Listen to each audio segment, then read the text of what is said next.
So welcome students. Today I am here to give you a brief explanation about the new syllabus that has been launched for business mathematics for semester 3.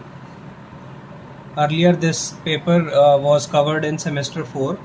Now as per the NEP syllabus, the paper is covered in semester 3. So talking about first of all unit 1. Unit 1 will talk about matrices and determinants. Matrices and determinants में पहले हम लोग basics that is algebra of matrices और उसके अलावा हम multiplication of matrices की बात करते थे.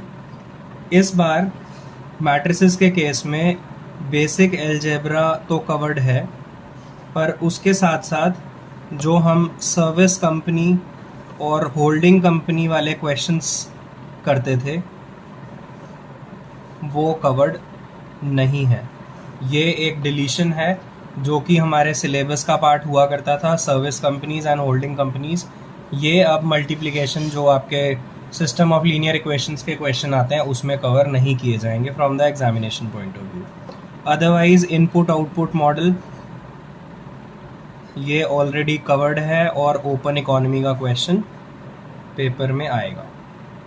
ठीक है, talking about unit 1. Then unit 2 की बात करें तो यूनिट 2 और 3 में हम कैलकुलस की बात करते हैं. यूनिट 2 में हम बात करेंगे डिफरेंशिएशन की. तो डिफरेंशिएशन में बेसिकली जो पहले कवरेज थी वो तो ऑलरेडी है. क्या क्या डिलीशंस हैं मैं वो बता रहा हूँ. ठीक है, तो इसमें जो कनकेविटी और कन्वेक्सिटी का एक टॉपिक था दैट हैज़ बीन डिलीटेड और अब हमें पेपर के पॉइंट ऑफ व्यू से, एग्ज़ाम पॉइंट ऑफ व्यू से इसको करने की ज़रूरत नहीं है. देन यूनिट 3 में we talk about again calculus that is integration. तो इंटीग्रेशन में हम यूनिट 3 में रेट ऑफ सेल्स का जो कॉन्सेप्ट हम इंटीग्रेशन में पढ़ा करते थे अब ये डिलीटेड है, इसको हमें करने की ज़रूरत नहीं है. सो बेसिकली अगर मैं एप्लीकेशंस ऑफ इंटीग्रेशन की बात करूं तो इसमें बेसिकली हमें 2 टॉपिक्स करने हैं, एक कंज्यूमर और producer surplus.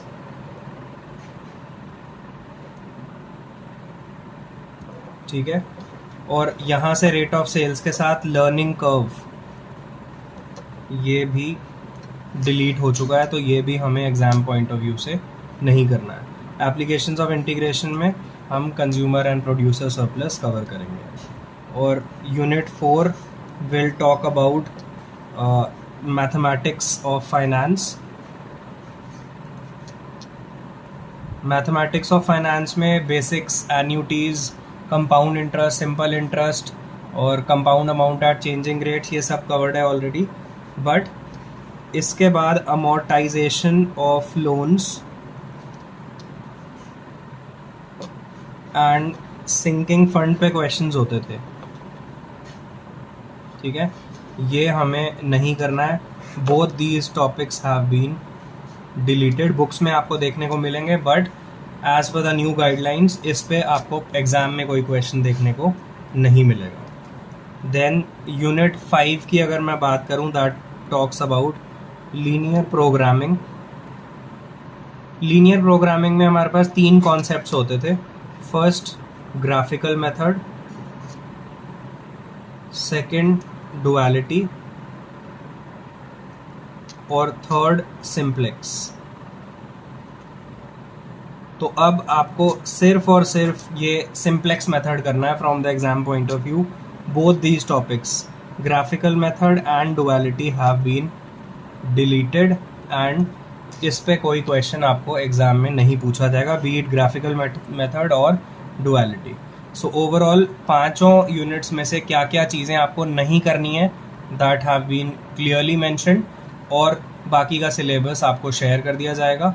And in the upcoming videos I will be sharing कौन कौन सा चैप्टर कितने कितने मार्क्स का होगा और कितने कितने क्वेश्चन किस चैप्टर में से पूछे जा सकते हैं.